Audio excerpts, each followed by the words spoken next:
Bien, buenas noches. Me da mucho gusto saludarlos y darles la más cordial bienvenida a esta sesión académica de los Jueves de Patrimonio Cultural con el tema Las Esquinas de Guadalajara. En esta ocasión tenemos como invitado especial al maestro Miguel Ángel Benavides González. Quiero comentarles que este proyecto de los Jueves de Patrimonio nos vinculamos con la maestría en gestión en desarrollo cultural y la maestría en ciencias de la arquitectura, que es la que me ha estado ayudando para traer nuevas voces aquí en nuestra sociedad de investigadores jóvenes que han trabajado temas de patrimonio. En este caso es el caso del maestro Miguel Ángel Benavides González, y no puedo dejar de darle las gracias a la coordinadora del posgrado, la maestra Gloria Tomás, que es quien será la que en el próximo mes hablará también del tema de capuchinas. Voy a presentar a nuestro invitado el día de hoy. Él es arquitecto de la Universidad de Guadalajara, obtuvo el grado de maestro en Ciencias de la Arquitectura en el 2018 por la Universidad de Guadalajara, precisamente con la tesis titulada Guadalajara a través de sus esquinas, desde la colonia hasta la primera mitad del siglo XX. El maestro se ha desempeñado en el campo de la industria de la construcción y ha participado en proyectos de restauración de edificios patrimoniales en nuestra ciudad, como fue la restauración de la fachada de la antigua Escuela de Medicina y anexa al antiguo Hospital Civil, así como la primera etapa de restauración de la Preparatoria de Jalisco, efectuada entre el 2016 y el 2017. Es actualmente presidente y fundador de la Asociación Civil Volvamos al Centro, AC, y actualmente dirige y apoya en su equipo de trabajo diferentes proyectos encaminados a la promoción, difusión cultural, conservación y protección del patrimonio tangible e intangible del Estado de Jalisco y particularmente de Guadalajara. Y bueno, él nos confiesa que es muy sensible y apasionado amante de la ciudad de Guadalajara, con la que desde hace tiempo, según él mismo afirma, ha sostenido un firme romance. Bien. Acuérdense que patrimonio que no se conoce, patrimonio que no se cuida ni se protege. Ese es el lema que siempre hemos trabajado aquí en este proyecto de Jueves de Patrimonio. Entonces, bueno, para darle celeridad al proceso, le damos el uso de la voz al maestro. Bienvenido y muchas gracias por estar aquí con nosotros.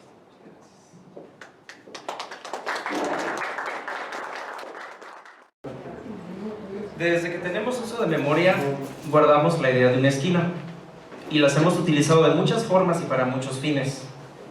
Incluso reconocemos varios de nuestros recorridos habituales a través de las esquinas. Y es que se trata de un elemento tan importante, reconocible y utilitario, que lo vamos a encontrar presente en cualquier ciudad. Dice de Solá Morales que las esquinas son una metáfora de la ciudad porque constituyen una propuesta a partir de la diversidad. Comúnmente, cuando nos enfrentamos al estudio del fenómeno de la ciudad, lo hacemos utilizando el método que se encarga de la forma visual, pero a escala urbana. Un método basado en la propuesta de Kevin Lynch. Recordemos Kevin Lynch, un urbanista y escritor estadounidense que se hiciera famoso por sus valiosas contribuciones a la disciplina del diseño urbano y el ordenamiento territorial. Estas contribuciones las vamos a encontrar presentes en su famosa obra La imagen de la ciudad. Desde su primera publicación en 1960, este libro hasta hoy se ha convertido en una bibliografía obligada de consulta en el ámbito académico en épocas actuales. Este libro consta de una serie de estudios muy interesantes acerca de cómo la gente percibe y se desplaza por la ciudad. A través de estos estudios, Kevin Lynch detecta 5 elementos fundamentales de la ciudad que incluso hasta en las épocas actuales seguimos utilizando cuando vamos a abordar el estudio de cualquier fenómeno urbano. Las sendas, los nodos, los hitos, los bordes y los barrios. Sin embargo, existe otro elemento que podríamos decir que viene a complementar esta lista propuesta por Kevin Lynch. Y podríamos decir también que el estudio de algún fenómeno urbano no se consideraría completo si no es a través de estos 5 elementos y asimismo el de las esquinas. ¿Y por qué el de las esquinas? Porque las esquinas son puntos estratégicos generadores de lenguajes formales. A través del estudio de la evolución urbana, arquitectónica, estructural e incluso simbólica de las esquinas, vamos a obtener una lectura histórica de la ciudad desde una perspectiva diferente. Sin embargo, no solo me refiero a las esquinas vistas desde su arquitectura, no solo a la arquitectura de las esquinas, sino también a las esquinas vistas desde la perspectiva de su estrato urbano, a las esquinas vistas desde su traza y la relación que sostienen entre sí. Si recordamos a Max Weber, que nos decía que la ciudad es un fenómeno en constante transformación, que pasa de formas primitivas a formas más complejas, y que la ciudad tiene distintas etapas de desarrollo que son perfectamente distinguibles. Partiendo de esta premisa, vamos a ver que las etapas de desarrollo de una ciudad van a ser perfectamente distinguibles precisamente a través de su traza urbana, así como de la arquitectura también. Y aquí un ejemplo en el caso de nuestra ciudad. Tenemos un mapa de 1942, justamente al cumplir los 400 años de fundación de nuestra ciudad. Vamos a ver cómo tenemos una mancha urbana relativamente pequeña para los 400 años de historia. Sin embargo, en esta traza urbana vamos a ver presentes 4 siglos de evolución que pueden ser perceptibles solamente con observar la traza urbana. La traza urbana, como dice Max Weber, nos va a ir hablando de estas diferentes etapas de desarrollo que van a ser perceptibles las unas de las otras, y vamos a tener entonces en un solo espacio que va a convivir diferentes tipos de trazas muy diferentes unas de las otras, donde cada una de ellas corresponde a un momento específico y a una forma de pensamiento humano. Lo interesante aquí es, una vez reconociendo estas diferentes etapas, estas diferentes trazas que responden a un pensamiento humano en particular, es entonces conocer de dónde provienen estas trazas, a qué se deben, a qué factores, cuáles son los factores que les dieron origen. Y tenemos, pues en el caso de Guadalajara, pues que la configuración de la traza urbana de Guadalajara viene determinada por 4 factores fundamentales. En primer lugar, la retícula, una traza ordenada, lógica, homogénea, cuadrangular, en forma también de damero, que también conocida como damero por la similitud que tiene con el tablero de damas chinas, y un caso muy peculiar, un sistema que fue muy utilizado por los españoles en el proceso de colonización en las distintas ciudades novohispanas, pero un caso muy particular en Guadalajara. Tenemos que esta traza va a estar orientada de norte a sur y de oriente a poniente, con una pequeña inclinación hacia el norponiente, precisamente para permitir que las corrientes de aire puedan penetrar de manera más eficiente y ventilar la ciudad. Una traza norte-sur, oriente-poniente, con una inclinación de 11 grados hacia el norponiente. Por otro lado, otro de los factores fundamentales, los caminos principales, los accidentes topográficos y los cursos de agua. Por un lado, los caminos principales, como el antiguo Camino Real de Colima, actual calle de Colón, el antiguo camino a Zapopan, la actual avenida Manuel Cambre, el antiguo camino Zacatecas por Huentitán, la actual calle de Alameda, el antiguo camino a Tlaquepaque, que ahora está marcado por el Boulevard Marcelino García Barragán, cruza por la Plaza de la Bandera y continúa por lo que ahora es la Avenida Revolución, el antiguo camino a Santa Ana Tepetitlán y el antiguo camino a Tequila, entre otros, como los principales. Y por otro lado, los cursos de agua. ¿Cómo hablar de la configuración de la traza urbana de Guadalajara y de su propia historia sin tomar en cuenta su río? En este caso, bueno, me faltaron los accidentes topográficos que tenemos al norte, las famosas barranquitas, que por mucho tiempo impidieron el crecimiento hacia esa zona de la ciudad, y al lado sur el cauce del arroyo del Arenal, que posteriormente fuera objeto de algunas adecuaciones, y como decía, también los cursos de agua, y cómo hablar de Guadalajara sin tomar en cuenta su río San Juan de Dios, que paradójicamente en primera instancia pues figura como un borde, una limitante, una barrera física, natural, pero sobre todo social, que divide a las dos Guadalajaras, a la Guadalajara española, de los barrios o arrabales, como ellos les llamaban, donde se concentraban todos los indígenas. Y cómo vamos a ver que este elemento, este factor, va a provocar la primer gran discontinuidad en la traza urbana de la ciudad, hacia el lado oriente. Pues vamos a ver que más allá de ajustarse al sentido de la traza fundacional, de la traza española, más bien se va a ajustar a la propia cuenca del río. Y va a ser la primer gran discontinuidad que vamos a percibir en la mancha urbana. Por otro lado, también tenemos la llegada del ferrocarril, específicamente en 1888, llega el ferrocarril a Guadalajara, y vamos a ver cómo la traza urbana, todo este proceso de urbanización hacia el lado sur de la ciudad, una vez, o sea, en vez de ajustarse nuevamente a la traza original, a la traza fundacional, pues va a preferir ajustarse a la propia línea que siguen las vías del ferrocarril, provocando la segunda gran discontinuidad en la traza urbana de la ciudad. Algo muy parecido a lo que ocurrió con el río San Juan de Dios, pero ahora por un elemento que tiene que ver más con la modernidad. Y por otro lado, pues también las ideas de progreso y modernidad del régimen porfirista, específicamente en materia de telecomunicaciones y renovaciones urbanas. Y en este caso vamos a tomar en cuenta un elemento que viene a romper con una forma de hacer ciudad que estuvo presente por 4 siglos, el concepto de colonia.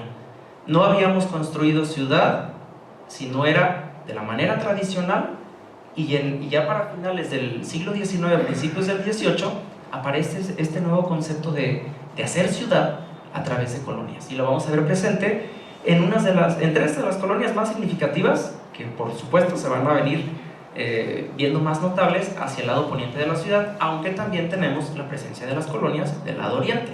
Sin embargo, son más significativas en los primeros años las colonias hacia el poniente. Y en este caso tenemos al norte la colonia Artesanos, más abajo la colonia americana y al final la colonia moderna. Sin embargo, estos factores no solo configuraron el sentido y la orientación del crecimiento de la ciudad, sino que a su vez configuraron la propia morfología de las manzanas, dando como resultado 4 tipologías de esquinas muy particulares, destacables. Tenemos en el primer caso una manzana que da como resultado la esquina cuadrangular, que es producto de la traza ortogonal, la traza primigenia, la traza española. Por otro lado, la esquina aguda, o también comúnmente conocida entre los tapatíos como la esquina en cuchilla, esas esquinas ya más agudas. Y estas esquinas van a ser el resultado precisamente de los caminos principales que, más allá de provocar una discontinuidad en la traza urbana, fueron penetrando y la ciudad se fue expandiendo paulatinamente y se fueron integrando. Y este proceso de integración provocó que se comenzaran a generar una morfología de manzana diferente a la cuadrangular, a la original. Una manzana que ahora va a tener forma, en algunos casos, triangular, en algunos otros casos, trapezoidal, pero que finalmente van a dar como resultado esquinas agudas, o en cuchilla, como le decimos los tapatíos. Y por otro lado, estas esquinas agudas también van a responder a los accidentes topográficos. Estos lugares que por algún tiempo no fueron pues, los lugares predilectos para la urbanización, finalmente pues, la urbanización tuvo que llegar ahí, y la propia topografía fue provocando que ciertas vialidades se fueran ajustando a esta y fue generando una serie de manzanas igual, triangulares o trapezoidales. Y por otro lado, pues también la cuenca del río San Juan de Dios, que en la primera década del siglo XX es objeto de varias intervenciones para dar paso a lo que en primer lugar sería el Paseo Porfirio Díaz o Paseo de Don Porfirio, como le decían, que ahora conocemos como la Calzada Independencia. Y en este afán de mantener la línea recta y ajustar el espacio, pues fue dejando a su paso una serie de manzanas también con cuchilla o con esquinas muy agudas. Tenemos otra tipología de esquina que sería la esquina ochavada.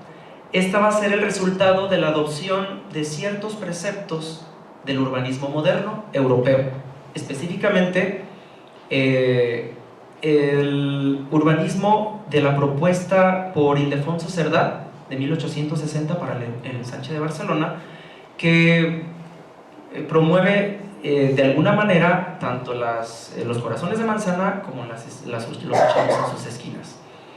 Y por otro lado, pues también como el resultado de la implementación de los sistemas de transporte, en este caso el tranvía eléctrico en Guadalajara, que ahorita les voy a hablar más adelante de él. Y otra esquina que también viene a ser resultado de la adopción de ciertos preceptos del urbanismo moderno, como siempre, europeo, pero en este caso específicamente hablamos de la propuesta para la urbanización de París de Haussmann, que implementaba, entre otras cosas, las grandes avenidas arboladas, los paseos peatonales, la incorporación de glorietas conmemorativas, el uso de la diagonal en busca del remate visual, en busca de la perspectiva. Todos estos conceptos se van a integrar a principios del siglo XX en una nueva traza de Guadalajara, y particularmente en lo que se convierte, como les mencionaba, en el Paseo de Don Porfirio o Paseo Porfirio Díaz, que actualmente conocemos como Calzada Independencia, y por otro lado con la colonia moderna, que también ahí vemos de manera muy clara cómo ya está implementando la glorieta conmemorativa, la búsqueda del remate visual, la perspectiva, el uso de las diagonales. Y pues vamos a tener ya que vamos a encontrar 4 tipologías entonces de traza urbana en Guadalajara, del estrato urbano: la esquina cuadrangular, la esquina aguda, la esquina ochavada y la esquina radial. Sin embargo, estas esquinas no solo se mantuvieron así, sino que paulatinamente fueron tomando forma, se fueron materializando, se fueron tridimensionalizando y adoptaron, de acuerdo a su momento histórico, una tipología arquitectónica que la determinó. Y se pudieron identificar 5 diferentes tipologías de esquina presentes en Guadalajara. En primer lugar, la esquina con pilastra, luego la esquina con hornacina, la esquina con balcón corrido, la esquina ochavada y la esquina curva, cada una como respuesta a la forma de pensamiento humano de un determinado momento histórico. Sin embargo, aquí también la parte más interesante es entender a qué responden cada una de estas arquitecturas, cada una de estas tipologías. Y tenemos el caso, por ejemplo, de las esquinas con pilastra, que van a ser el resultado de una necesidad. Si tomamos en cuenta el sistema constructivo tradicional de Guadalajara, que por muchos años fue a base de adobe y madera, vamos a ver muy claro el empleo de esta esquina al ver cómo se le van a implementar materiales más nobles, en este caso piedra, cantera, para reforzar esta parte tan vulnerable del edificio que, vamos a decir, viene a recibir los esfuerzos de ambos ejes a la vez que los esfuerzos de las cubiertas. Entonces estamos hablando como prácticamente de un elemento, de un punto muy vulnerable en el edificio, que de él mucho depende que el edificio se mantenga en pie. Entonces esto lo vamos a ver presente en Guadalajara desde el momento en el que hay pilastras que yo pude detectar, que les llamé pilastras embebidas en el muro porque no se ven. No hay la necesidad de mostrar la esquina como tal, es un elemento que nada más va a funcionar como una estructura, pero se empezaron a dar cuenta paulatinamente que la esquina tenía pues una fuerza más grande y fue tomando cada vez más elocuencia, hasta primeramente mostrarse de manera tímida, para posteriormente llegar a formar una pilastra esquinera ya con prácticamente todos los elementos propios de una columna, como es la base, el fuste y el capitel, y en algunos casos con muchos elementos decorativos. Y vamos a ver esta evolución.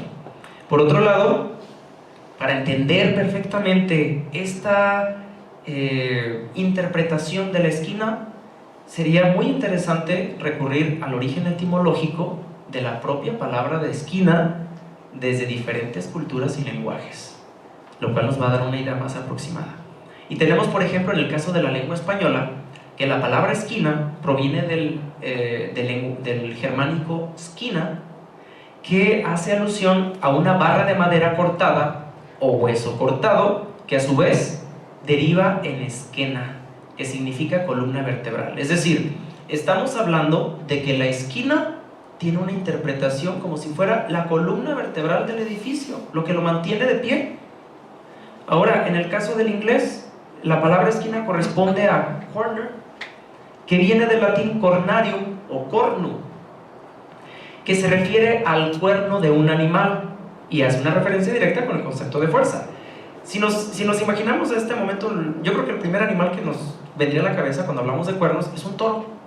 ¿Dónde es que el toro muestra todo su poder, toda su fuerza? A través de los cuernos.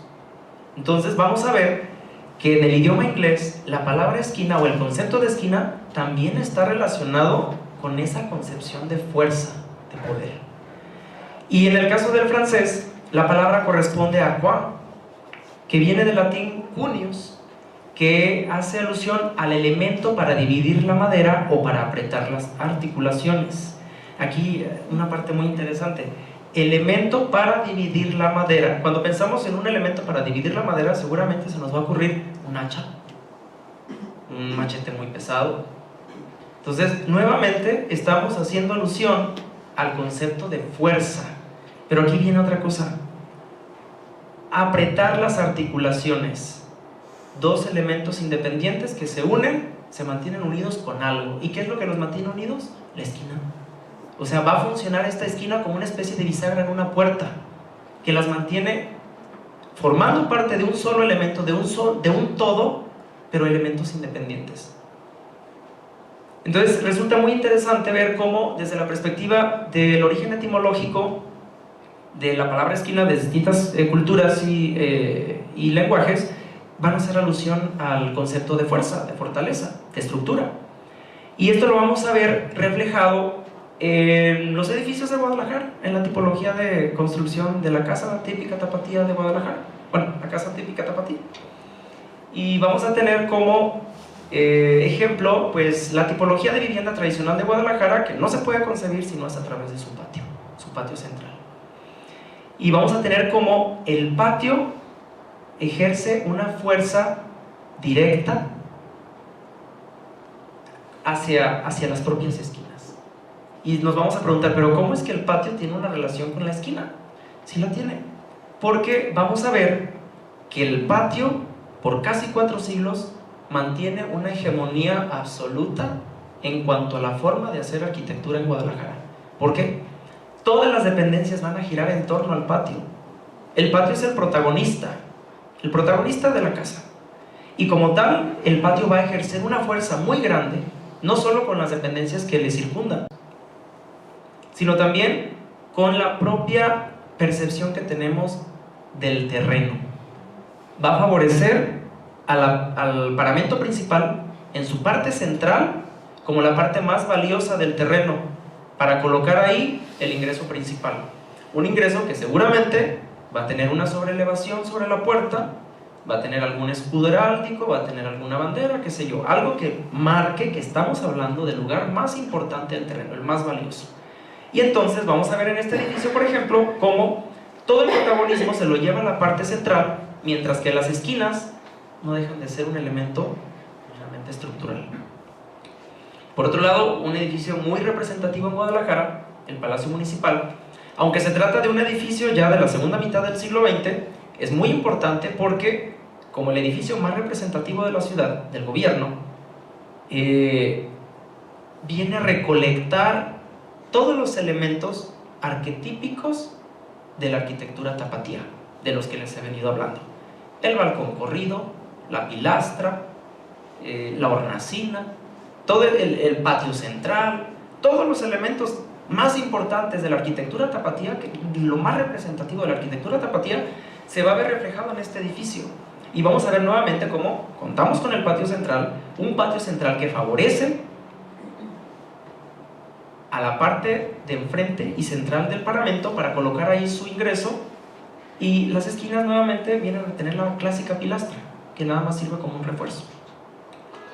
Pero si hablamos de patios, el lugar perfecto para hablar de patios es, sin duda, pues nuestro gran orgullo, ¿verdad? El Hospicio Cabañas. Y aquí la parte interesante es que, a pesar de que se trata de un conjunto, de un complejo muy grande, con varios patios de distintos tamaños, de distintas formas, el patio nuevamente sigue manifestando su hegemonía, sigue manifestando que alrededor de él es que todo va a girar, es el protagonista, y lo vamos a ver presente también, favoreciendo la parte central del paramento, y no solo con el ingreso, sino que todos los elementos más representativos van a estar al centro, toda la atención se nos va a ir al centro. Entonces, definitivamente el patio sostiene una relación muy directa con las esquinas y la manera en la que estuvimos interpretando las esquinas.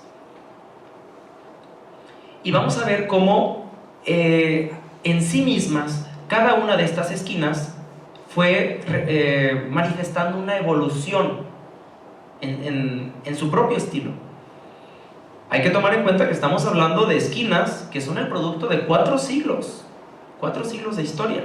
Entonces vamos a tener que cada una de estas esquinas se va a manifestar y va a tener una evolución propia.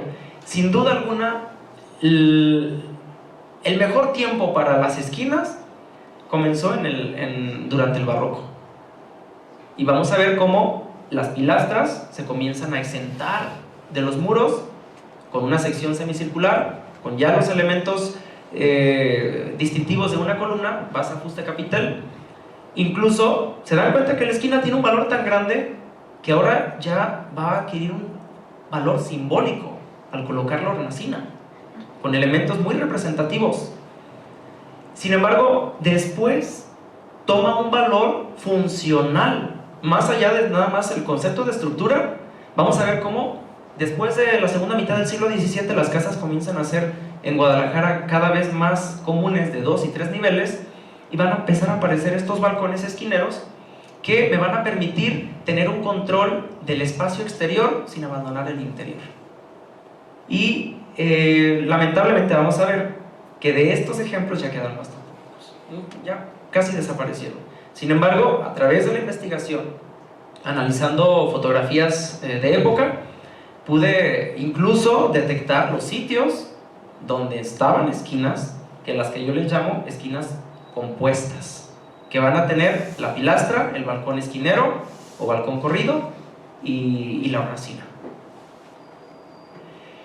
Y en cuanto a la esquina ochavada, vamos a ver que esta esquina, como les decía, viene a ser el resultado de la adopción de algunos preceptos del urbanismo moderno europeo, en este caso de la propuesta para el ensanche de Barcelona de Ildefonso Cerdá de 1860, que contemplaba, o que contempla, entre otras cosas, los corazones de manzana y las esquinas ochavadas. Y esto lo vamos a ver presente como primera incidencia en Guadalajara, en la colonia Artesanos. Y ya posteriormente, pues lo vamos a ver presente en otros lugares, pero ya va a responder a diferentes razones, como el caso de la introducción del tranvía en Guadalajara. Se dice por ahí que por muchos, bueno, está registrado que por mucho tiempo se estuvo proponiendo la implementación de este sistema de transporte en Guadalajara, pero no funcionaba porque la respuesta era: no se puede, porque nuestras calles no son lo suficientemente anchas como para permitir la circulación de estos sistemas de transporte, a la vez que los demás sistemas de transporte que ya tenemos, además de que los radios de giro, es decir, las vueltas en las estrechas calles de Guadalajara, no va a ser posible. Y finalmente, cuando ya se implementa este sistema, tenemos referencias de que hubo la necesidad de cortarle las esquinas a las manzanas para a fin de permitir que el tranvía, este vagón, pudiera dar la vuelta. Y casos muy interesantes son los de las esquinas ochavadas y las esquinas curvas, que vamos a tener, que estas pues prácticamente aparecen a finales del 19, principios del 20, y tenemos como la esquina ochavada pues nos va a permitir la mejor circulación de los automóviles, que cada vez son más comunes, el radio de giro del tranvía. Ya me di cuenta que la esquina tiene un valor muy grande, voy a colocar el ingreso ahí, incluso puedo poner un negocio en la esquina. Entonces ya la esquina ya tiene un valor como nunca lo tuvo, grandísimo. Sin embargo, sigue guardando los lenguajes pues del momento, que sería pues, el neoclásico, el ecléctico, incluso el ecléctico tardío, para luego dar paso a la modernidad con pues, el Art Deco. Pero luego se nos atraviesa el movimiento revolucionario y entramos en este proceso de búsqueda de identidad nacional, y lo vamos a buscar a través de distintos elementos. Por un lado, algunos recurren en una esquina moderna, ochavada, a aquellos elementos reminiscentes a Mesoamérica, a nuestro pasado. Y por otro lado, otros hacen uso de estos elementos de los que yo ya hablaba, se dan cuenta que ya no somos mesoamericanos, somos mestizos, somos el producto de todo un proceso. Entonces vamos a recoger esos elementos que durante todo este proceso me formaron. ¿Y cuáles son estos elementos? La pilastra, la hornacina, el balcón corrido, y los voy a implementar en una esquina moderna, en una esquina ochavada. Sin embargo, en esta búsqueda obsesiva por encontrar este nacionalismo, esta identidad de qué soy a través de la arquitectura, hay algunos que apuestan a un fenómeno que afortunadamente, y de manera con mucho orgullo lo digo, surge en esta zona del país, en el occidente y particularmente en Guadalajara. Se llama regionalismo, y es uno de los elementos más acertados, que hacen alusión a los pueblos típicos jaliscienses, a las antiguas haciendas jaliscienses. Extrae los elementos, los coloco en una esquina moderna, en una esquina ochavada, pero con una reinterpretación. Aquí vemos presente la pilastra. Si bien se trata de una pilastra embebida, está presente, ahora es flanqueando al ingreso, pero también vemos la presencia del balcón, vamos a ver la presencia de la hornacina. Sin embargo, pues la modernidad nos alcanza, y llega este señor, padre de la arquitectura moderna, Le Corbusier, con sus 5 puntos para una arquitectura moderna: fachada limpia, planta libre, pilotes, ventanas horizontales, azotea habitable. Y vamos a ver ya el implemento en una esquina moderna, algunos de los conceptos de los que ya hablaba Le Corbusier. ¿Y qué ocurre con los casos de las esquinas curvas? Pues vamos a ver que ya tenemos la incidencia de algunas esquinas curvas desde los edificios eclécticos y ecléctico tardíos. Luego también lo vamos a ver presente en el neocolonial, en el Art Deco, pero aquí en estos últimos 3 ocurre algo muy interesante. Tenemos la modernidad ya encima, ya es inevitable, y vamos a ver cómo las primeras incidencias de los edificios curvos en Guadalajara todavía tienen cierto temor, cierta timidez de romper con esos elementos tan marcados de academicistas, que son guardar siempre la simetría. Entonces no nos atrevemos todavía a romper completamente con la simetría. Sin embargo, más adelante cada vez nos empezamos a atrever un poquito más, y aquí hay un juego de luces y sombras, de volúmenes, claroscuros, para finalmente llegar al culmen de la arquitectura moderna, que yo diría, en el caso de Guadalajara, la casa de Rafael Ursúa de 1935, con una esquina, ahora sí, completamente liberada. Para esto, para entenderlo de una manera más amplia, tenemos unos casos de estudio, son 3 que elegí, por sus características arquitectónicas, por su ubicación, por muchos elementos. El primer caso se trata de la Casa de la Inquisición del siglo XVIII, que se encuentra en la esquina de Morelos y el Callejón del Diablo. Y vamos a hablar de que esta casa es una típica casa virreinal de la arquitectura tapatía. A pesar de que se trata de una casa ya bastante modificada, los elementos principales están presentes, que es lo que nos interesa. Y vamos a ver presente aquí que, si hacemos un análisis en su aspecto funcional, vamos a tener la presencia hegemónica del patio. En torno del patio giran las circulaciones horizontales, está la disposición de todas las dependencias, pero no solo eso, el patio sigue marcando esta fuerza con relación al centro de la fachada para colocar ahí el ingreso principal. Pero no solo eso, también las circulaciones verticales. O sea, el patio tiene tanta fuerza que él concentra todo, es una fuerza hegemónica que duró casi 4 siglos. Y lo vamos a ver presente aquí el aspecto funcional, por supuesto, su balcón, el balcón esquinero.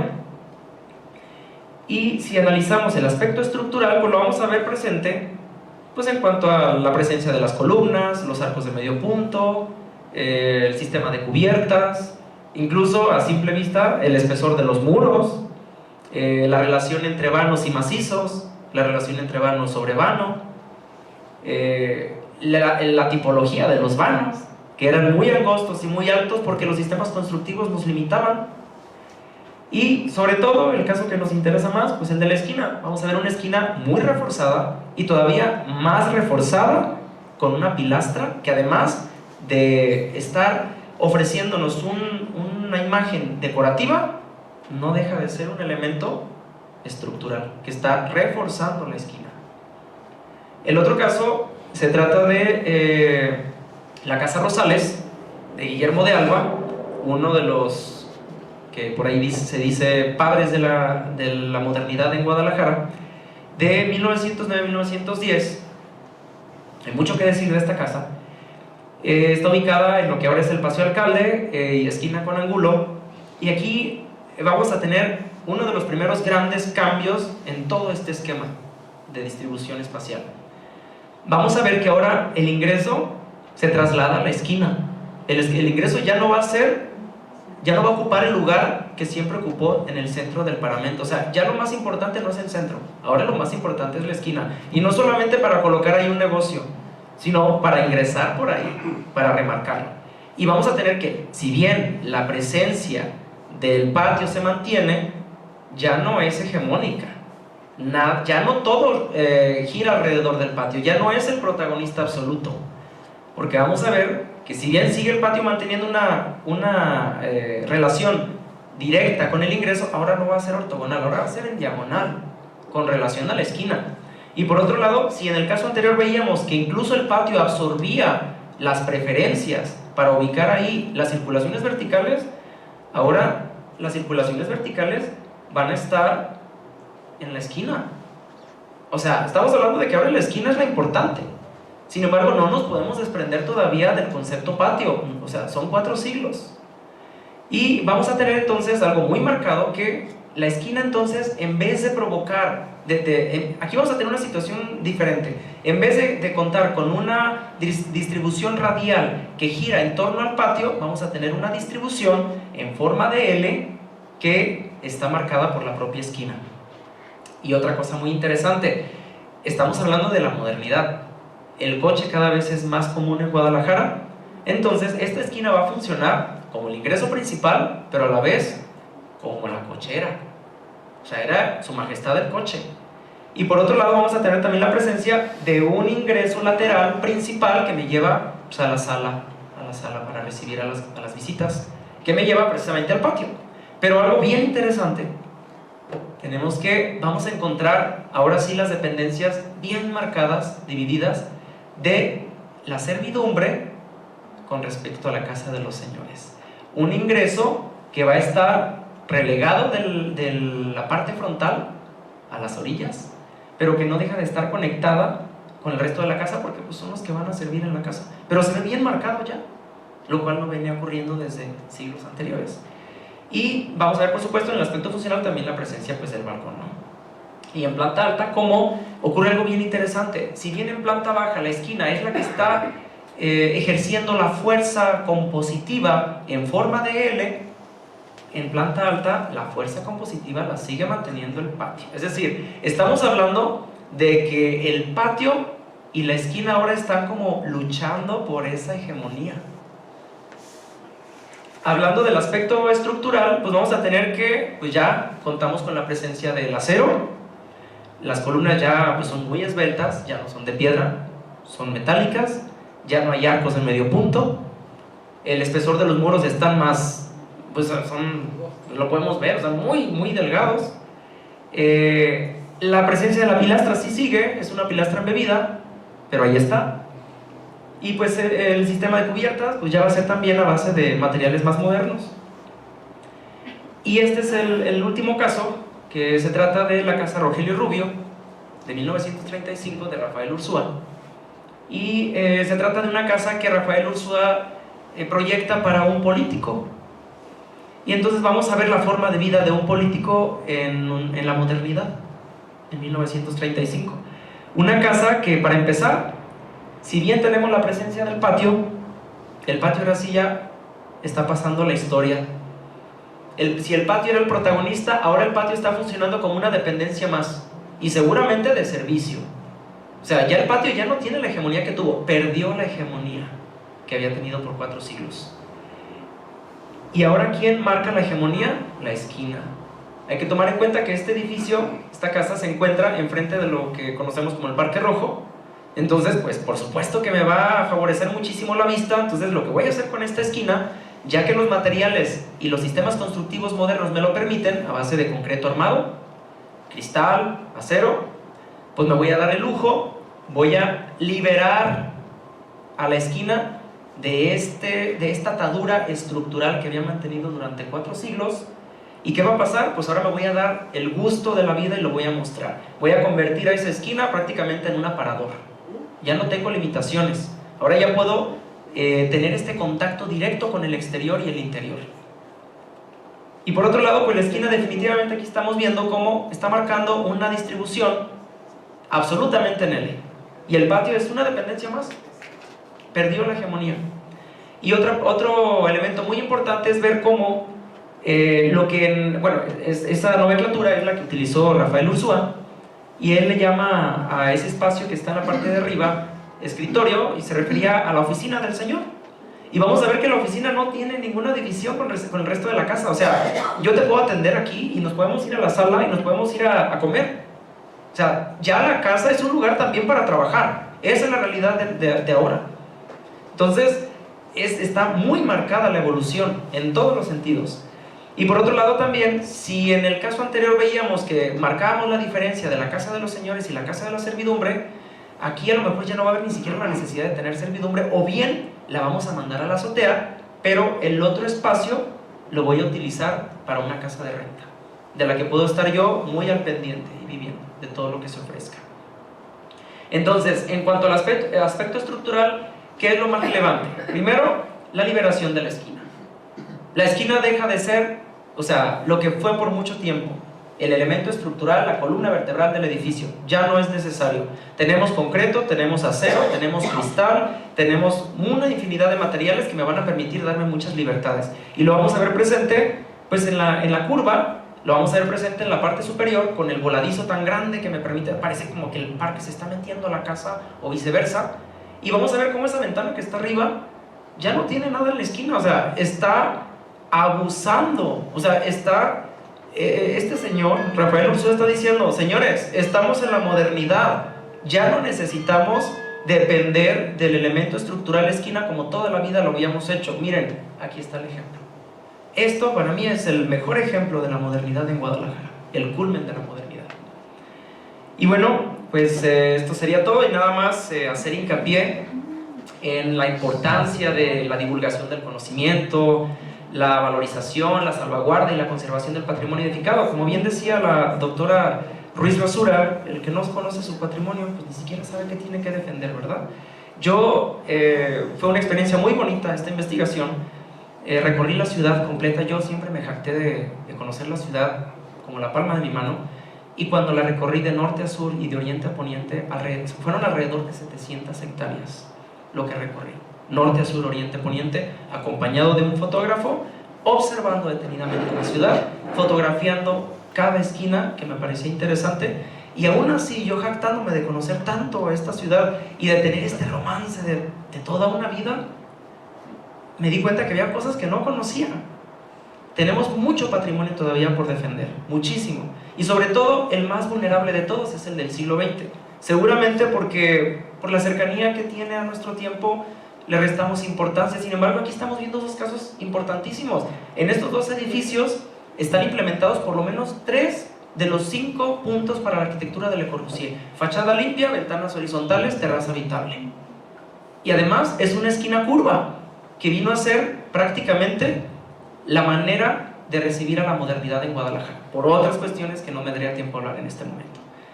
Pero bueno, está en este caso, por ejemplo, esta casa que es pues, muy buena, que no está en la lista, no está protegida, ni siquiera está en el catálogo.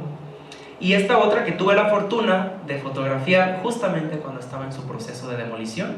Ahorita esta casa ya es una torre, como ocurre en Guadalajara con todos los edificios, lamentablemente.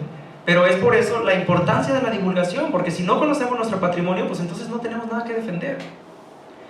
Y pues los dejo con esta reflexión. Una definición de arquitectura de mis favoritas. Yo amo la arquitectura, he conocido muchísimas definiciones, pero esta es una creo que llega como anillo al dedo para este momento. Muchas gracias.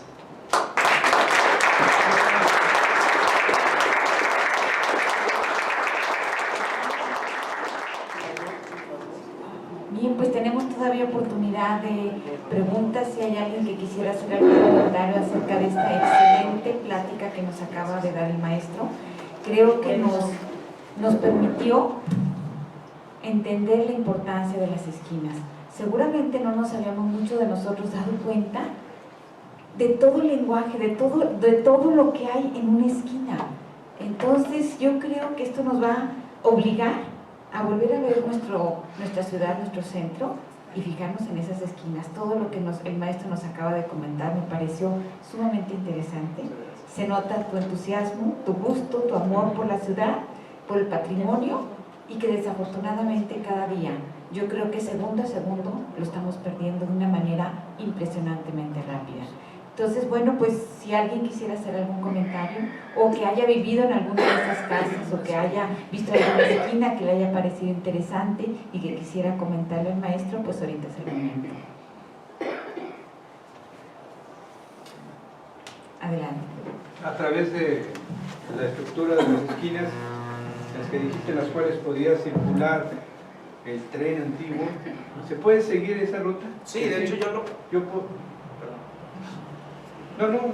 Sí, de hecho fue un trabajo exhaustivo y yo dije, bueno, no voy a afirmar algo si no estoy seguro de ello, y me di a la tarea de revisar planos de las rutas de los tranvías, las diferentes rutas de los tranvías, de analizar distintos planos de Guadalajara, anteriores y posteriores, y me di cuenta que anteriores al tranvía no existía ninguna esquina ochavada, pero ya después del tranvía empezaron a aparecer planos con ochavos en las esquinas.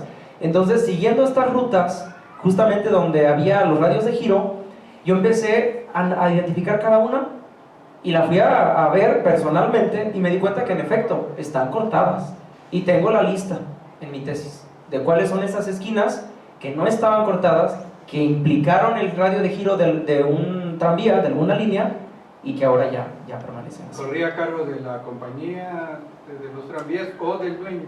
Eso sí, no sé. De hecho hay una situación bien interesante, porque la primera propuesta para la implementación de los tranvías, que fue a base de mulitas en Guadalajara, ocurre por la iniciativa privada, por un señor que de hecho hay una carta muy chistosa, porque el señor dice que él quiere que le den el permiso para instalar un nuevo sistema de transporte a base de mulitas, de tranvías jalados por mulitas, y que él pide que se le permita que circule por ciertas avenidas y que la estación sea a un lado enfrente de la catedral o a un lado de la plaza principal. Y entonces en respuesta le dicen, pues o lo que me pides es mucho o no te entiendo, porque lo que me estás pidiendo es demasiado. Y además de que el señor decía que él pedía que los presos fueran los que hicieran el trabajo y que nada más él se iba a encargar de darles de comer. Entonces en la carta de respuesta, que también la analicé, le dice, no, pues o me estás pidiendo, o no sabes ni lo que me estás pidiendo, o lo que me estás pidiendo ni sentido tiene. Y para empezar te voy a decir algo, y ahí es donde le contesta, nuestra ciudad no tiene las características idóneas para que un sistema de transporte como el que tú propones pueda implementarse por la estrechez de nuestras calles. Además de que en los radios de giro tampoco sería posible. Entonces fue una de estar constantemente en la búsqueda. Incluso algo muy interesante es que si hubieran aceptado esta propuesta, el primer tranvía en México hubiera sido en Guadalajara, no en la Ciudad de México, aquí. Y la siguiente propuesta, que ya fue cuando ya lo implementaron, luego vienen diferentes compañías, bueno, la inversión extranjera, estamos hablando pues del Porfiriato, son los que implementan el sistema de tranvías eléctricos, pero pues no tengo el dato si ellos fueron los que intervinieron esas esquinas, si tuvieron que comprarlas, si fue a cargo del ayuntamiento, eso sí no lo sé, pero sí hay una carta donde dice se van a implementar estos sistemas de transportes a base de tranvías eléctricos en Guadalajara. Sin embargo, será necesario ciertas adecuaciones urbanas, y seguramente se trataba pues, del cortarle la esquina a las manzanas, ¿verdad? Bien, muchas gracias, maestro Miguel Ángel. Bien, pues si no hay más preguntas. ¿No hay más? ¿No quieren preguntar? Yo nomás te quería preguntar algo sobre el auto. Una vez que ingresan los autos, dices que en la esquina estacionaban los autos en esa esquina, y era, cuando tú llegabas a esa casa, antes de hacer el patio bonito, veías un auto. Es terrible, ¿no? O sea, sí, pero es que hay que entender entonces lo que significaba tener un auto. No cualquiera tenía un auto. Un auto. O sea, incluso esta casa, bueno, ya les hablaré en el recorrido de esta casa, pero esta casa era una personalidad. Entonces, en Guadalajara ver un auto es como ahorita, pues, eso, ver un ovni, ¿no? Entonces, pues era una joya de ahí enfrente de la casa. Entonces yo quiero que todo el mundo cuando entre por mi casa vea el coche. ¿Estás hablando Entonces, de 10? Sí, 1910. Más o menos. Sí, entonces, ¿cuántos coches? O sea, no tengo la cifra exacta de cuántos coches habría para 1910 en Guadalajara, pero yo creo que con esta interpretación que teníamos del coche, pues por supuesto que yo lo voy a querer en la parte más importante de mi casa, y no importa que la gente pase y le dé la vueltita, pero que vea que tengo coche, ¿sí? Entonces, ahorita ya es una interpretación diferente, pero entonces hay que ver, hay que ubicarnos en el momento, ¿verdad? Entonces, por eso es que ahorita nos resultaría un poco incómodo, pero en ese momento no, pues era la gran cosa, sí. Te dieron Era ocho, te estatus. dieron vergüenza. Bueno. Sí. Adelante, sí. Quiero preguntarle, Dígame. a nivel de qué cuestión arquitectónica se estableció la construcción de casas con lo que se denomina servidumbre, porque en esas casas anteriormente no había Y servidumbre. después ya se... Sí. Esa es mi pregunta. Eso responde a cuestiones que ya son más actuales. Si nosotros vemos todo lo que es la parte más antigua de la ciudad, va a tener casas al borde de la banqueta, todas, porque así es como se construía. El espacio a través del cual nosotros ventilábamos por excelencia iba a ser el patio. Entonces no había necesidad de dejar nada al exterior, porque el patio nos iba a permitir la ventilación. Hay muchas investigaciones en torno al concepto del patio, donde incluso pues hay como un pleito donde dicen que si el patio es herencia andaluza que trajeron los españoles, que si el patio es mesoamericano porque ya estaba implementado en algunos centros ceremoniales. Incluso lo vamos a ver en Teotihuacán, el patio de Quetzalpopatl, el palacio de Quetzalpopatl. O sea, ya hay un patio como tal, y entonces es la manera más perfecta de ventilar y de iluminar un espacio. Entonces no había necesidad de tener nada en el exterior. ¿A qué responde la servidumbre? Precisamente eso, a cuestiones higienistas. Y vamos a ver que el primer gran cambio va a ocurrir en las colonias, precisamente, que están acá para la Americana, la Reforma, la Francesa, y vamos a ver que el esquema cambia totalmente. Por casi 4 siglos se mantuvo la tipología de la vivienda en Guadalajara, con su patio central, con las circulaciones alrededor, con el ingreso al centro, y sin servidumbre. O sea, toda la ventilación y la iluminación estaba a través del patio. ¿Y qué pasa en las colonias con estos conceptos anglosajones? ¿Qué pasa? Pues ahora vamos a hacer todo al revés. Ahora ya no necesito un patio central, ahora el patio lo voy a mandar al exterior. Entonces ahora la casa va a estar circundada por un gran jardín, por plantas. O sea, es lo mismo, pero al revés. Entonces, ¿de dónde aparece esto? Pues por esta necesidad de poder ventilar los espacios, de poder tener las calles más abiertas, para que por más que le crezcas tengas la oportunidad de poder ver el sol. Para esto sirve la servidumbre. Muchas gracias. Adelante. En la casa de mis abuelos, que era lo que era el ex convento del Carmen, era parte de ese lugar.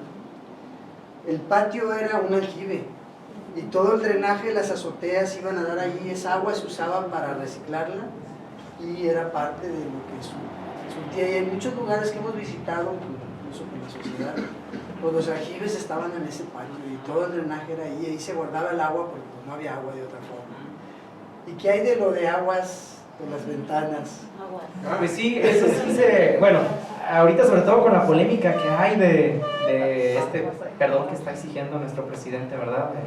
Con todo esto que se habla, ellos apelan diciendo que vinieron a civilizarnos, pero hay que recordar que en ese momento, en Europa, era precisamente eso, aguas, todos los drenajes, todas las aguas negras iban a las calles. ¿Y qué pasaba en Tenochtitlán? Ellos tenían dividido el sistema de aguas dulces o aguas limpias del sistema de aguas sucias. Y la gente se bañaba por lo menos 2 veces al día. Entonces ahora que me vengan a decir quién civilizó a quién, ¿verdad? Entonces eso de aguas y que no sé qué, sí, o sea, viene de esa tradición de donde todo, no había sistemas de drenajes, no había cómo encauzar. Entonces yo qué hacía, pues aventaba toda la calle, o ya sea a través de un drenaje directo, o ya sea que pues lo que yo tenía ahí en algún recipiente, pues lo aventaba, ¿no?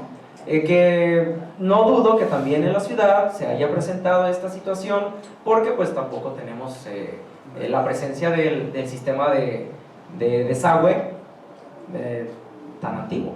O sea, puede ser que sí, pero sí, precisamente estos sistemas de aljibes nos ayudaron bastante. Yo tuve la oportunidad, ahora en la maestría, visitando muchos conventos del siglo XVI, cómo ellos aprovechan el patio, toda el agua que se acumula en las cubiertas, cae a los patios, tenían orificios, se llenaba todo ese patio de agua y a través de una fosa le sacaban el agua. Entonces era una reserva, o sea, funcionaba perfectamente bien.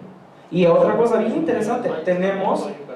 no sé si estén enterados del reciente rescate del Puente de las Damas, que pasa justamente por lo que fue el arroyo del Arenal, y a un lado viene todo un sistema de desagüe, y ahí está presente todavía. O sea, son túneles que la gente cree que eran para escapar, son sistemas de drenajes. Entonces sí, hay todo, hay mucho que decir con relación al tema este del agua en Guatemala.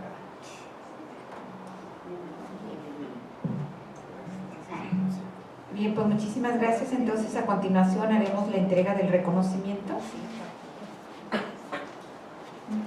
La Benemérita Sociedad de Geografía y Estadística del Estado de Jalisco, institución científica y cultural instalada el 27 de septiembre de 1864, otorga el presente reconocimiento al maestro Miguel Ángel Benavides González por su participación en las actividades organizadas por esta institución dentro de los Jueves de Patrimonio Cultural con la conferencia Las Esquinas de Guadalajara, misma que se llevó a cabo en las instalaciones de nuestra sede, cumpliendo así con el objetivo fundamental de esta benemérita institución que desde su fundación ha sido el estudio y la divulgación de la ciencia y la cultura. Firmada el 28 de marzo de 2019 por el presidente, el doctor Arturo Curiel Ballesteros, nuestro secretario general, el doctor José Sósimo Orozco, y la directora del proyecto, que soy yo. Muchas felicidades.